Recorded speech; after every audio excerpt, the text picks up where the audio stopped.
Steelers training camp is in full swing, and there have been some crazy overreactions going around Twitter right now. I'm going to be reacting to some of those in just a second. But before we get into today's overreactions, help us out here at Steelers Talk and thank us for the work that we do. We work around the clock to give you guys the best damn Steelers coverage on the platform for free. So to show a little appreciation here, I'd really appreciate it if you click that thumbs up icon and like today's video.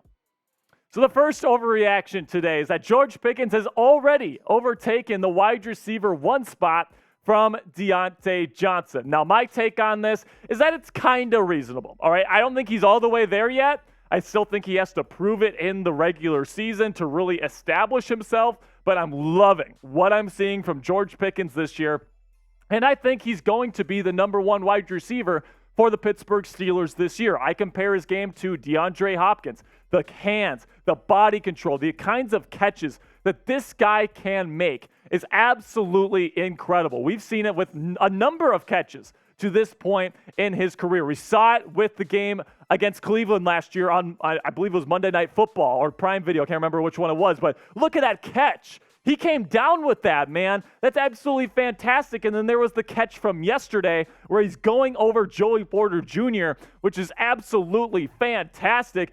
I mean, just there might be like 2 or 3 people on the planet Earth right now that can make that catch, and the Pittsburgh Steelers have one of them in George Pickens. I think in his prime, DeAndre Hopkins probably could have made that catch. Can he do it now? I mean, maybe. I still think he's a really good receiver.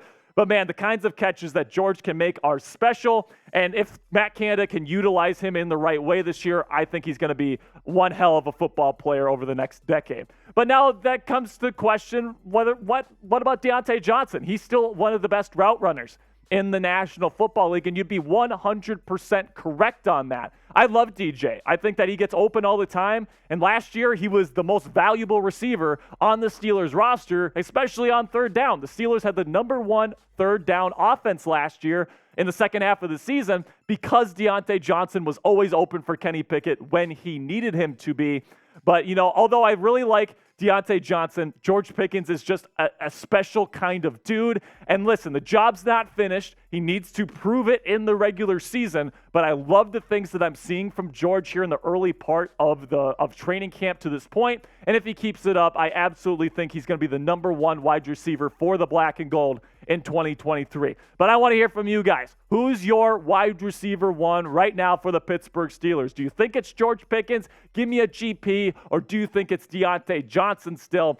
Give me a DJ. This is going to be the pinned comment on today's show. So YouTube is going to throw you an ad break here in just a couple of seconds. Take advantage of that time, but give me a GP or a DJ down there in the comments.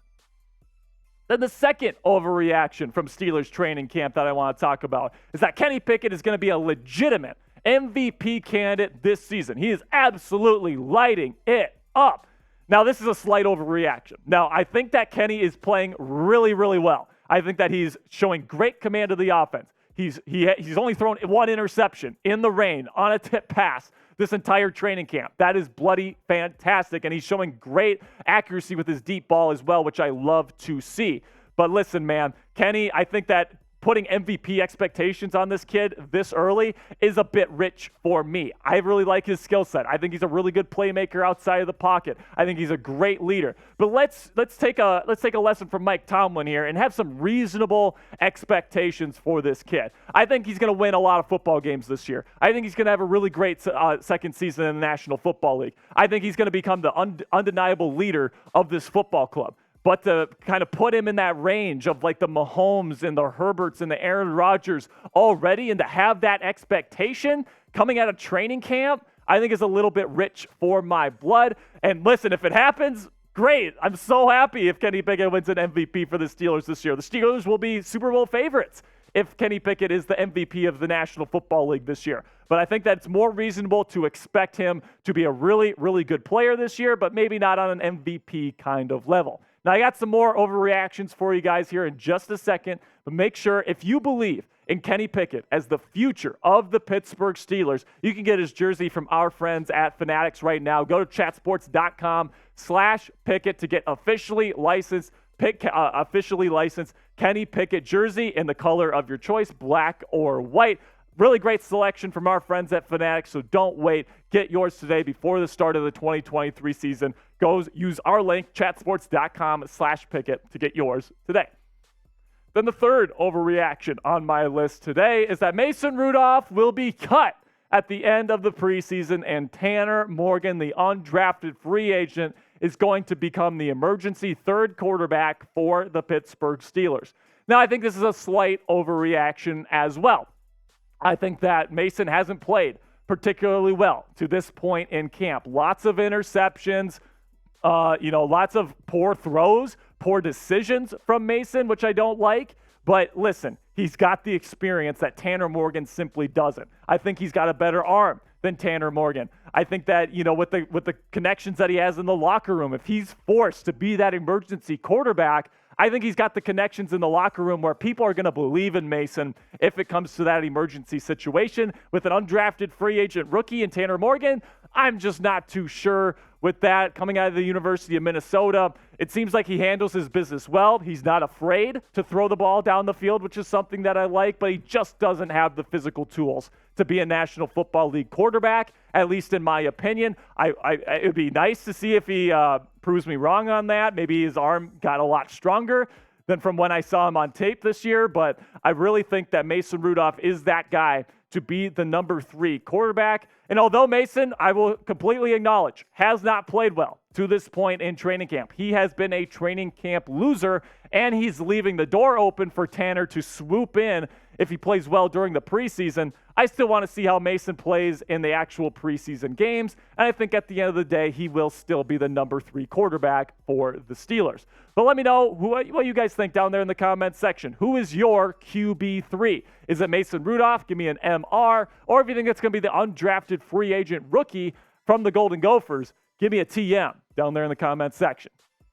Then the number 4 overreaction that I have here is that the Steelers will have the number 1 defense in the National Football League for the 2023 season. And my take on this is that it's kind of reasonable, man. I'm looking at this defense, and they're absolutely flying around. Patrick Peterson is playing like 6 different positions, rotating at the snap, and you're adding that to a defense that was really good in 2022. You look at the overall defensive stats from last year, they're just okay. And this is what a lot of people around the NFL are looking at right now. Oh, the Steelers defense was okay in 2022, but what they really need to be looking at is their numbers with TJ Watt on the field. And when he's on the field, the Steelers had the best defense in the league. And that is with a secondary that was injured, that was dealing with injuries all season long. And now it's revamped with Joey Porter Jr. and Levi Wallace is back and Patrick Peterson is moving around. And you still got Diontae KZ and Minkah Fitzpatrick.